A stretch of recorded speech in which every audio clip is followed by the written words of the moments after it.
Hello everyone. This video will be somewhat of a continuation of my nature versus nurture video, but in this one, we'll be discussing if specific influences have a greater impact on who a person is or how they behave and what that implies. Or put another way, is there a hierarchy of influence? What I mean by this is that if we were to rate the impact that a certain influence has on a person's life on a scale from 1 to 10, 1 being minimal impact and 10 being absolute impact, the higher rated influence will always override the lower rated ones. In order for someone's thoughts or behaviors to change, there has to be an equally rated or higher influence acting upon them. In giving my opinion, I do believe that there is a hierarchy of influence. However, I do not believe that is the same for each individual, and I do not believe that is the same for each situation. I also don't believe it stays the same forever. What could be a ranked influence of 8 when you're 10 years old may be a rank 2 when you're 20. The two main categories of influence are nature and nurture. Nature refers to our genetics and everything that we're born with. Nurture refers to our environment and the experiences we have after we're born. Nature will be in a category of its own, whereas I'll try to break down nurture into different subcategories. Some subcategories are family, friends, culture, language, religion, mass media, schooling, surroundings, and community. Some of these can be broken down even further. A couple of examples would be family being broken down into grandparents, parents, siblings, aunts, uncles, and cousins. Mass media being broken down into TV, movies, books, magazines, or the internet. I'm sure there are many more things I could include in this list, but I don't think that is the important part.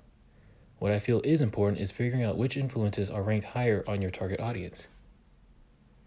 The government, companies, news media, and content creators typically try to appeal to the most amount of people possible. They use commercials, advertisements, celebrities, billboards, clickbait titles, and thumbnails to try to get people to do what they want, whether that's voting for them, buying certain products, making them believe a certain narrative, or watching their videos. Many times they only have a few seconds to make an impact.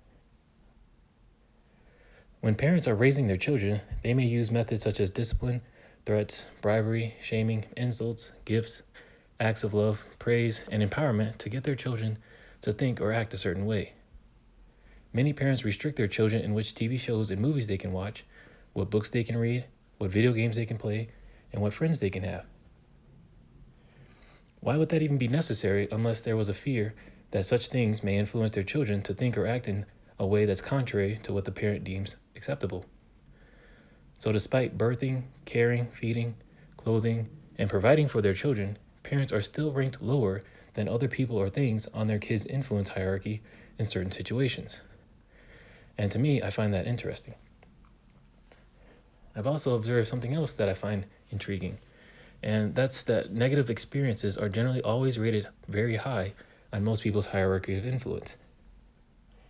Traumatic experiences typically end up influencing someone's life for many years after they've happened. A lot of times, it doesn't even matter who or what is causing the negative experience. And some examples of this are, a person has 1 million followers on social media. 1 million people compliment this person on their beauty. 5 trolls call this person ugly. The person gets depressed and goes on and talks about how mean some people are instead of focusing on the nice ones.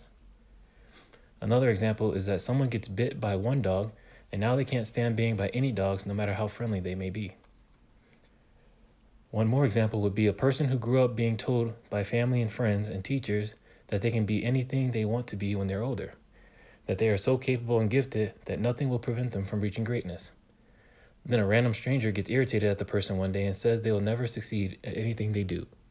The person proceeds to doubt all the positive things everyone said prior. And as always, I'm not trying to tell anyone what to believe or how to think. You can feel free to agree or disagree with the things that I've said. This is something I've been curious about for some time. Like if I tell someone something, they don't believe me, yet someone higher up on their influence hierarchy says the exact same thing and they instantly believe them. So to give you some thought-provoking questions to leave everyone with are, is there really a hierarchy of influence? Are there certain things or people that rate higher for the general population, or is it truly different for everyone? Is there an efficient way to find out what influences your target audience more than anything else, or can you only find out through trial and error? Does someone's personality affect what or who they are influenced by? As in, does being agreeable, stubborn, respectful, gullible, open-minded, or fearful contribute to certain people or things being higher on someone's influence rating? Is it possible to change your own or someone else's hierarchy of influence, or is that something that just changes by itself? So I thank you for tuning in to Mo's Forum. Feel free to like or dislike the video, subscribe, share, and comment. I'll be looking forward to what you all have to say. So let's continue to grow and improve and get wiser every day. And until next time, take care.